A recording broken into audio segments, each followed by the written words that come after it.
Evil Illuminated Through the Science of the Spirit. A lecture by Rudolf Steiner, January 15th, 1914. Translated from the German by Matthew Barton. It is an age-old question that we will look at today, the origin of evil in the world.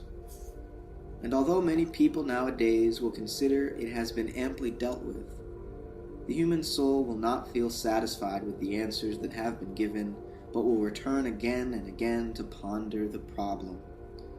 For this is not, after all, a theoretical or scientific question, but one which we continually encounter in life. Our souls are rooted as much in evil and wrong as in what is good and beneficial. Whether we unroll, as it were, the whole history of human thinking, so that it becomes quite clear to us that this question of evil preoccupied philosophers throughout human evolution, or whether we just study the outstanding thinkers of the 19th century and our present time, we will have to conclude that even the greatest minds were stumped, brought up short by this problem. So our aim today is to take as our starting point the conclusions of this winter's lecture cycle, the result of the science of the spirit, and to see if we can get a little closer to an answer to the riddle which evil presents us with.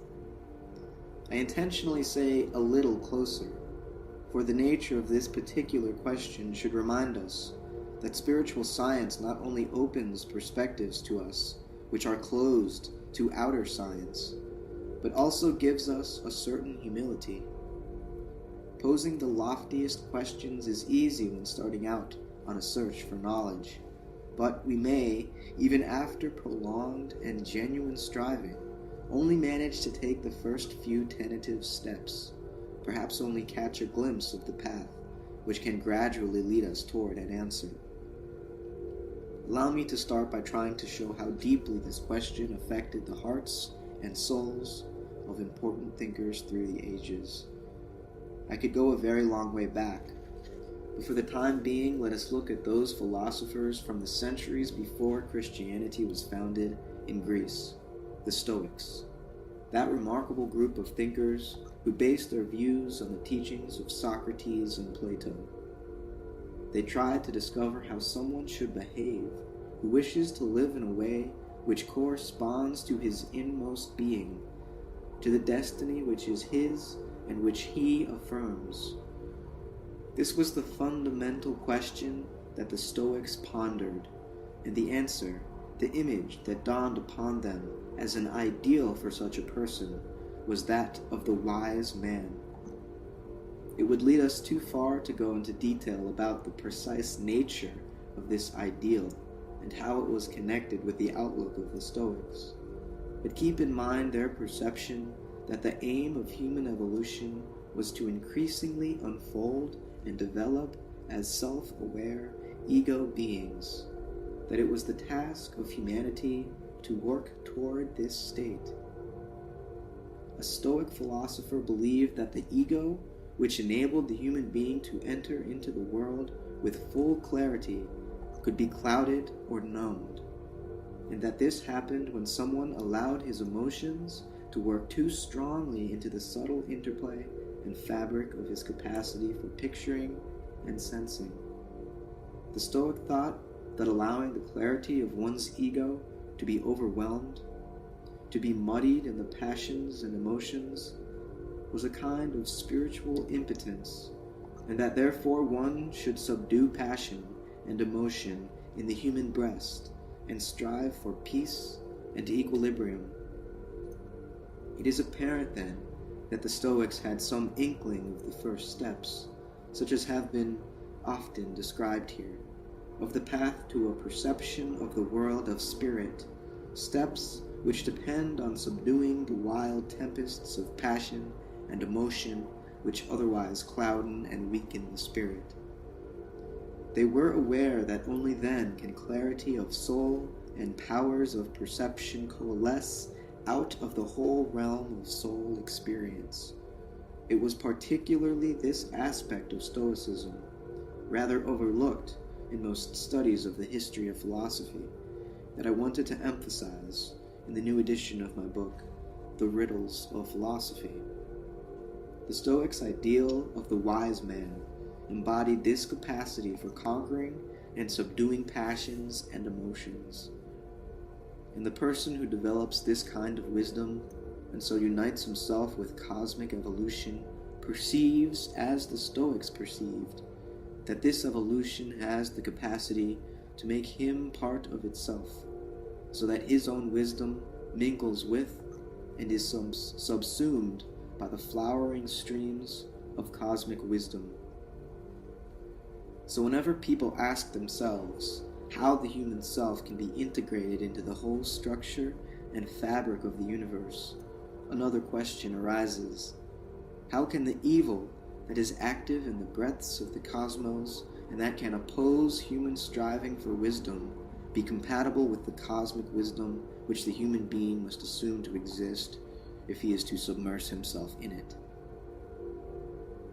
The Stoic had an inner perception of what was later called divine providence.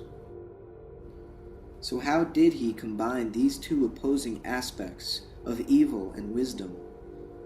He viewed this problem in a way similar to people today who do not want to enter fully into the science of the spirit, but who, as it were, stop at the threshold and find a justification for the existence of evil in the necessity of human freedom. He believed that since people should be free to strive towards the ideal of the wise man, they should also have the possibility of not striving towards it, of submerging themselves instead in passion and emotion. The Stoic believed that in that case people descended into a realm lower than the one they really belonged to, and that it made no more sense to blame cosmic wisdom for this descent than to blame it for the fact that there exist animal, plant, and mineral kingdoms beneath the human realm. The Stoics knew there is a realm in which the human being can be submerged, in which his wisdom is lost, but that to ascend from it must be his own free choice and the activity of his own wisdom. We can see then that many of the answers about the meaning of evil, which have not penetrated further than the threshold of the science of the spirit, were already contained in the ancient wisdom of the Stoics. Subsequent centuries have not really progressed significantly beyond this view. This can become immediately clear to us if we take a look at St. Augustine, a figure of otherwise great importance who lived in the time that followed the founding of Christianity and had a great influence on Western Christianity. He pondered the significance of evil in the world and came to the strange conclusion that evil and wrong actually did not exist at all, but were just negations or absence of good. He believed that a finite being has weaknesses and can therefore not continually and everlastingly do good deeds. As a result of this failure, good is inevitably circumscribed and limited, and positive good is then absent, rather as shadow can be seen as an absence of light and called forth by it. Today we may consider such a view rather naive. Our thinking has had several centuries to advance since then. Yet a scholar recently provided the very same answer to the same problem. Campbell, author of a book called The New Theology, whose writings have been very well received in certain circles. He too believes that it is pointless to try to investigate the phenomenon of evil, since it does not exist in its own right, but only as a simple negative. It is not my aim to go in for hair-splitting, philosophical refutation of the Augustinian, Campbellian point of view. Anyone with unprejudiced common sense will see that the idea of evil as mere absence is no different from the idea of coldness as absence of warmth.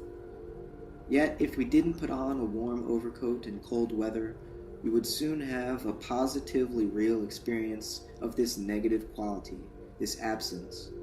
This idea, which even great philosophers of the 19th century subscribed to, of evil as nothing more than a non-positivity, really gets us nowhere. One could also mention a whole group of other thinkers who developed in a way that came close to the findings of the science of the spirit. One such was Plotinus, the Neoplatonist, living in the period after Christ.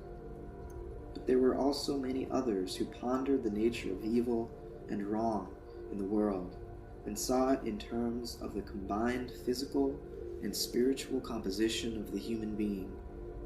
By immersing himself in the physical body, the human being involves himself in matter, which by its very nature hinders and obstructs the workings of the spirit. They saw this immersion of the spirit in matter as the source of evil both in human life and in the outer world. But such a view was not one that simply resided in the heads of a few isolated thinkers as a satisfactory solution to the great question of evil in the world. That it is a very widespread concept can become clear if we look at an important thinker from a quite different region, the Japanese philosopher Nakai Toju, who was a pupil of the Chinese thinker Wang Yangming and lived in the first half of the 17th century. He sees everything which we encounter in the world in terms of duality, of two natures.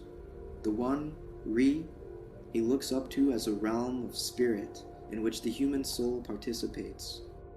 The other, Ki, is of a physical nature, in which all that is bodily and material has a share. From the combination of Ri and Ki, he believes that all beings arise, and that human beings have both aspects. Because the human soul with its Ri aspect has to immerse itself in the Ki, human will arises, and with will comes desire. So the soul becomes entangled in willing and desiring, and develops the potential for evil. This Eastern thinker, clearly, is on very similar ground to the Western schools of thought expressed by such thinkers as Plotinus, evil as entanglement in matter. This view is actually widespread throughout the broadest circles of human thinking, and we will see later that it is important to be aware of its ramifications. I would also briefly like to describe the ideas of another thinker, a very important one indeed, Hermann Lotze, who lived in the 19th century and concerned himself with the origin and nature of evil. His books include various important philosophical works, such as the outstanding Microcosm. He was a philosopher in whom heart forces were particularly developed. He believed that the reality of evil in the world and in ourselves cannot be denied, but rejected the idea of its necessity to our evolution and education. This latter view held that evil and wickedness had to be part of a life, for otherwise the human soul would not have any means of purifying and developing itself, no counterforce to oppose so as to educate itself. Lotze was an atheist, but assumed the existence of God as a divine force permeating and imbuing the world. So he questioned these views in the following terms.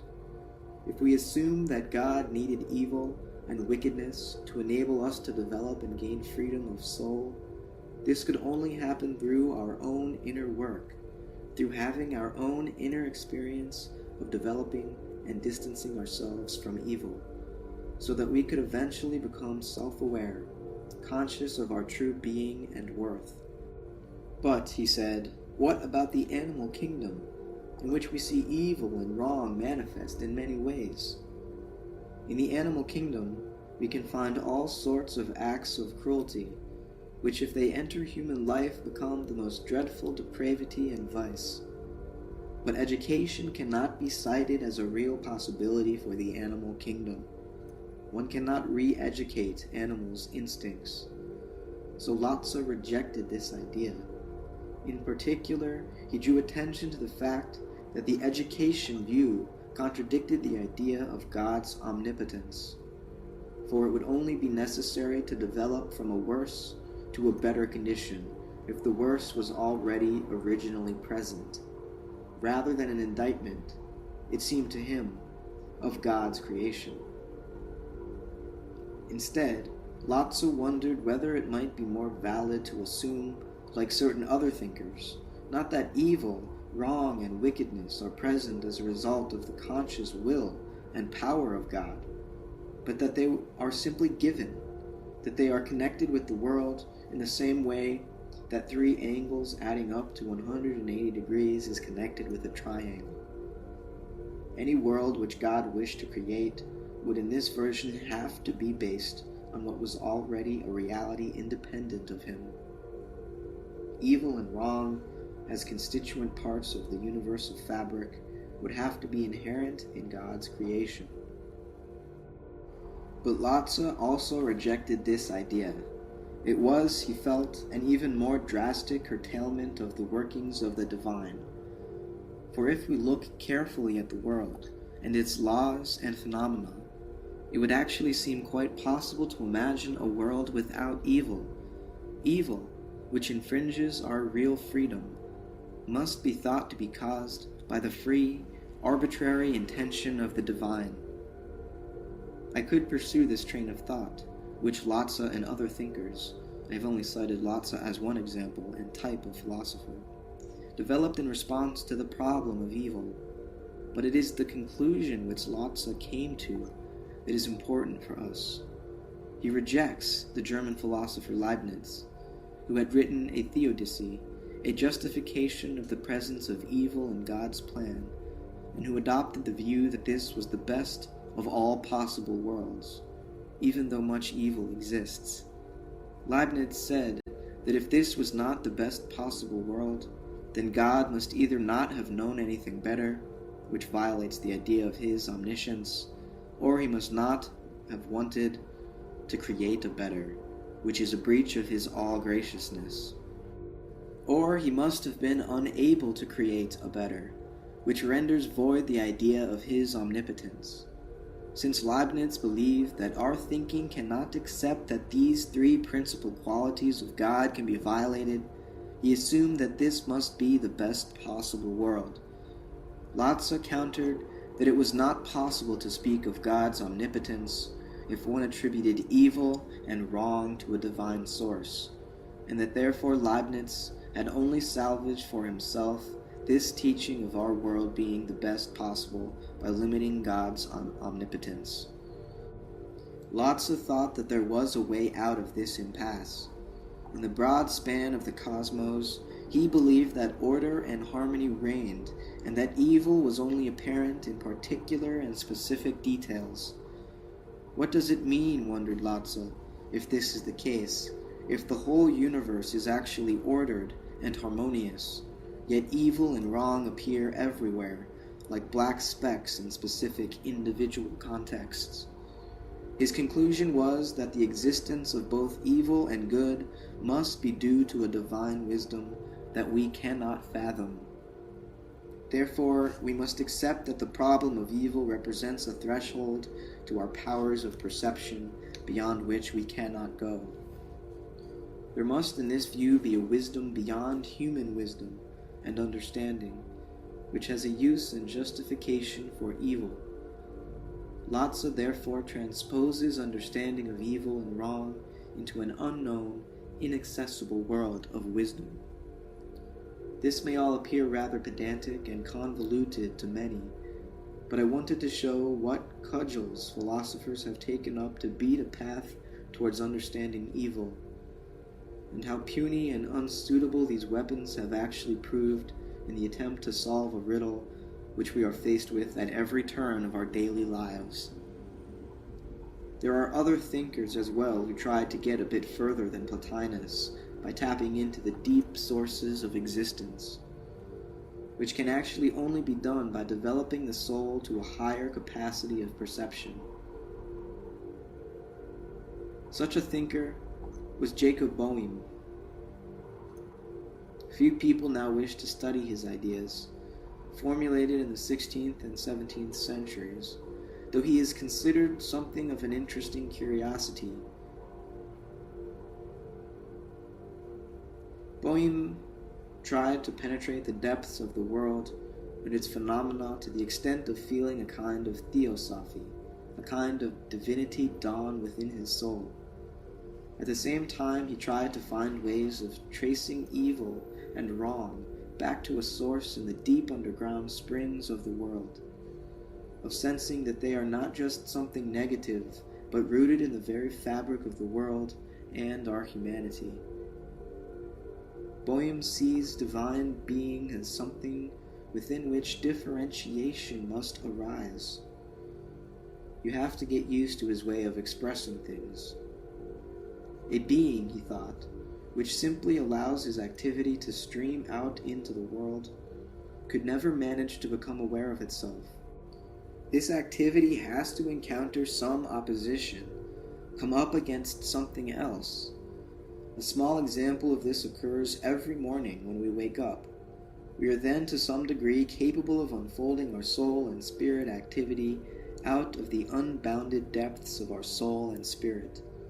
At that point, our soul-spirit comes up against our surroundings, which make us aware of ourselves once more. We actually only become aware of ourselves in the physical world by encountering the opposition of things around us. Divine being cannot encounter such opposition from other beings. It has to be its own adversary, or as Boehm puts it, set its own yes against its own no. It has to set boundaries within itself to its infinite outstreaming activity. It must become differentiated, must, at some point of its sphere of activity, create its own opposite in order to become self-aware. Boehm believed then that it was not so much through the outpourings of divine being that all evil and wrong arises, but through the beings which the divine must create as its necessary adversaries. It is therefore not right to speak of evil and wrong so much as of the conditions necessary for the divine to perceive itself. The creations and creatures which do not embed themselves in the outstreaming life of the divine, but form an adversarial hindrance, give rise to evil and wrong. Such an answer to the problem will certainly not satisfy anyone who tries to penetrate the secrets of existence through the science of the spirit. I have only mentioned it here to show you some of the profounder depths an acute thinker can plumb when trying to discover the source of evil in the world. I could cite many other ways in which people have tried to approach this riddle, without, however, being able to seek confirmation of their ideas in the reality of the world itself. Lotze, this very acute thinker of the 19th century, believes that there must exist a wisdom which somehow justifies evil and wrong. But our capacity for knowledge is circumscribed and limited. According to him, we cannot penetrate this wisdom. This surely is yet another example of a particular preconception of our time, the belief that we should just accept as they are our human capacities for knowledge and understanding, not bothering to imagine that it might be possible for them to develop beyond their normal, ordinary functions and allow us to perceive and penetrate other worlds than the realm of the senses and sense-bound reason. It is surely not too far-fetched to think that important questions, such as that about the origin of evil, have not been able to be answered for the very reason that people were so reluctant to go beyond the kinds of knowledge and perception which depend upon these senses and this sense-bound reason, and so were unable to attain a different sort of knowledge, one that has been described here on many occasions, one through which the human soul develops beyond its ordinary, everyday ways of perceiving and its normal scientific outlook.